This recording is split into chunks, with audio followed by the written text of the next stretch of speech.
Bakit kaya bumababa na lahat ng tao? Oo nga, no. Baka hanggang dito na lang to. Patay patay na ilaw, tsaka tayo papasok. Wag, nakakatakot. Baka mahuli nila tayo. Huwag ka matakot. Kung hindi natin gagawin yan, baka mamatay tayo sa gutom. Sige, bahala kayo. Ang sa akin ay iba. Alam nyo, may boyfriend ako. Gwapong-gwapo siya. Si Raul.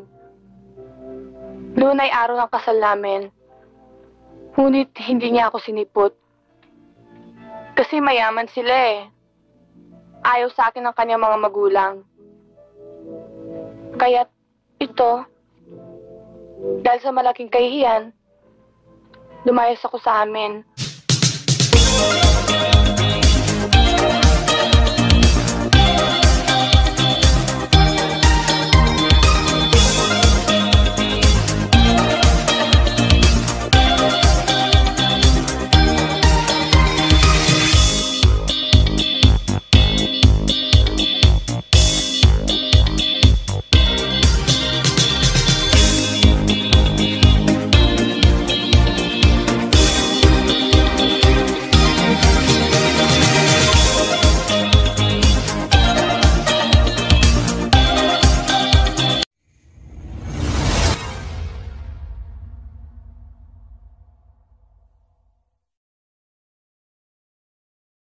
Isang paalala.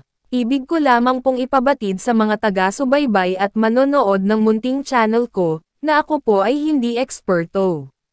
Ang mga kwentong mapapanood nyo sa channel ko, ay hindi nagsasaad ng tama, at eksaktong impormasyon, tungkol sa pagsasalarawan sa subject ng topic ko.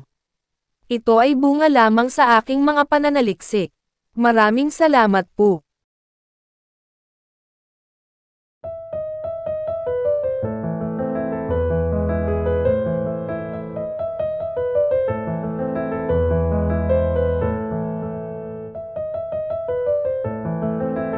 Si Jonalie Hickins, na mas nakilala sa kanyang screen name bilang, si Coco Nicolas, ay isang dating sexy actress, na sumikat noong dekada 80, bilang isa sa tinaguriang, soft drink beauties.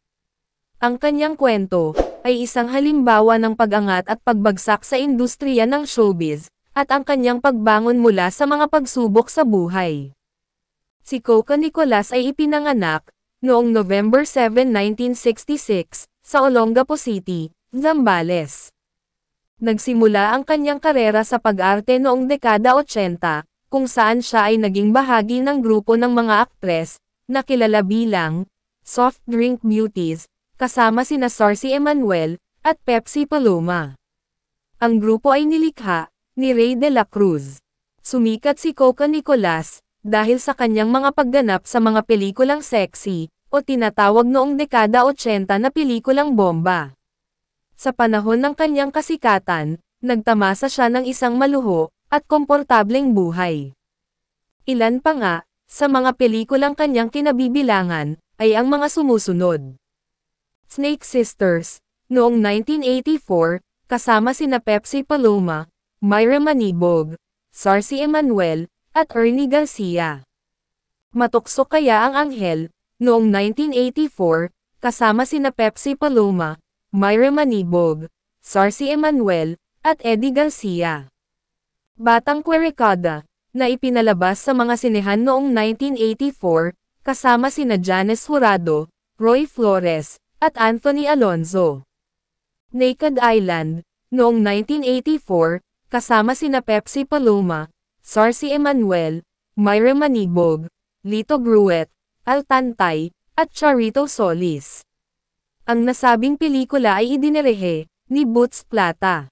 At Kalapateng Musmos, na ipinalabas sa mga sinehan noong 1985, kasama sina Odette Can, Tanya Gomez, at Mark Hill. Ngunit ang nasabing tagumpay ay pansamantala lamang, at hindi nagtagal. Dahil marahil sa natamasang kasikatan, ay nalulong siya sa droga at alak, na nagdulot ng pagbagsak ng kanyang karera, at mga pinansyal na problema. At nang humina na ang kanyang karera sa pag-arte, ay nagtrabaho siya bilang isang entertainer sa Japan, ngunit hindi rin ito nagtagumpay. Kaya't lalo lamang nagkapatong-patong ang kanyang mga suliranin sa buhay. At nang mamatay ang kanyang ina, ay lalo lamang itong nagpalala sa kanyang mga problema. Dahil sa naranasang patong-patong na problema sa buhay, ay lalo lamang nasadlak sa paggamit ng ipinagbabawal na gamot at pagkalulong sa alak si Coca. Mula noon, ay hindi na muling nakabangon pa sa pagkakasadlak sa kahirapan si Coca Nicolas. Sa kasalukuyan, si Coca Nicolas ay nakatuon na lamang sa pag-aalaga sa kanyang pamilya. Siya ay nagtitinda na lamang ng yelo at ice candy para mabuhay. Sa kabila ng mga pagsubok na kanyang pinagdaanan, nagpatuloy siya sa buhay at nagpakita ng katatagan at pag-asa. Kamakailan lamang, nabanggit si Coca dahil sa kanyang pagsasalaysay tungkol sa kontrobersya ni Pepsi Paloma. Bilang isang malapit na kaibigan ni Pepsi, ibinahagi niya ang kanyang sariling pananaw sa mga pangyayari na humantong sa pagkamatay ni Pepsi Paloma. Siya ay nagbahagi ng kanyang sariling pananaw tungkol sa pagkamatay ng kanyang matalik na kaibigan na si Pepsi Paloma. Ayon kay Coca, ang pagkamatay ni Pepsi Paloma ay hindi direktang nauugnay sa mga kontrobersya na kinasangkutan niya, lalo na ang kaso ng pang-aabuso na ipinaratang niya kina Vic Soto, Joey De Leon, at Richie De Horsey. Sa isang panayam sa kanya, sinabi ni Coca na si Pepsi mismo ang nagsabi sa kanya na walang katotohanan ang mga paratang laban sa tatlong komedyante. Ayon di umano kay Pepsi Paloma, ang mga paratang sa tatlong komedyante ay bahagi lamang di umano ng plano ng kanilang talent manager na si Ray De La Cruz upang mapag-usapan ang kanilang mga pangalan at mapataas ang kanilang katanyagan. Iminungkahi ni Coca Nicolas na ang pagkamatay ni Pepsi Paloma ay dahil sa kanyang personal na mga problema, tulad ng depresyon at mga isyu sa pamilya. Ang mga ito di umano ang naging sanhi ng kanyang pagpapakamatay noong 1985 sa edad na 18 taong gulang lamang.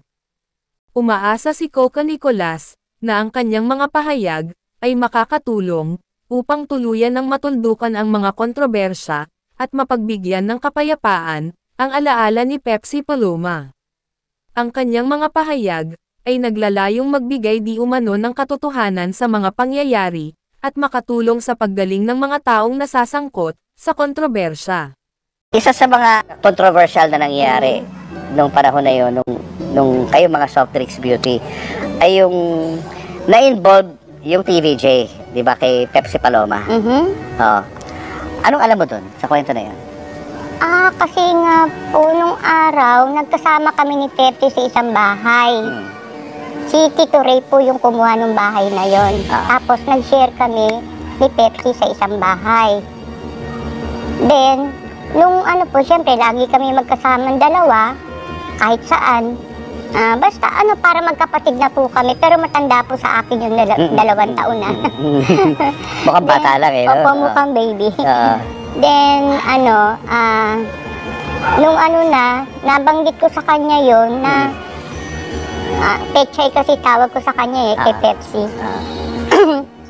Pechay, sabi ko, totoo ba yung sa inyo ni Tito Vic and Joey?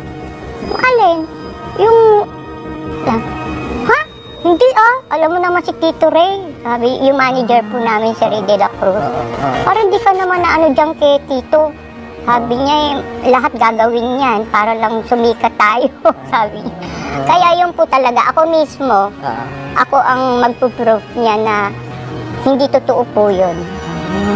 Siya mismo nagsabi kasi sa akin na hindi totoo. Tinanong mo ba siya kung bakit pumayag siya na magpagamit doon sa kwentong yun? Hindi na po. Kasi natanong ko lang sa kanya yun.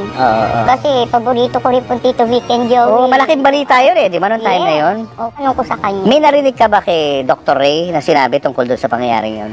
Wala naman po. Hindi siya nagano? Hindi kami pwede magtanong sa kanya. Basta kayong dalawa lang ni Pepsi nag-usap. May nabanggit pa bang iba si Pepsi sa'yo tungkol doon? Bukod sa sinabi niyang gawa-gawa lang ito ni Tito Ray? wala na po. Basta yun lang pagtanong ko sa kanya, sabi niya, alam mo naman yung si Tito Ray. Oo. Meron daw bang hinihinging pera? Noong time na yun? Sa Tito Vic and Joey?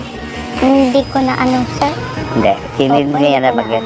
na- Hindi ko nabanggit. Wala siya nabanggit na gano'n. Oo. Linawin lang natin na ang mga salaysay ni Coca Nicolas ay base lamang sa kanyang sariling pananaw. Maaaring tama o mali ang kanyang pananaw, sapagkat ito ay kanyang sariling haka-haka lamang. Hindi po siya maituturing na credible witness, sapagkat wala po siya sa actual na crime scene, o hindi po niya nasaksihan personally, ang nasabing krimen. Kaya nga ang nasabing kaso, hanggang ngayon ay nananatiling, unsolved case. Pero hindi rin po natin sinasabi, na ang mga nabanggit at nasasangkot na personalidad, ay talagang ang tunay na may gawa ng krimen, at nasasangkot. Tanging ang husgado lamang, ang siyang tunay na makakapagsabi at makakapagpatunay, kung sino talaga ang salarin, at may sala. Ang kwento ni Coca Nicolas, ay isang paalala, na ang buhay, ay puno ng mga pagbabago, at pagsubok. Ang kanyang paglalakbay, ay nagpapakita ng kahalagahan ng pagiging matatag at pag-asa, sa gitna ng mga paghihirap.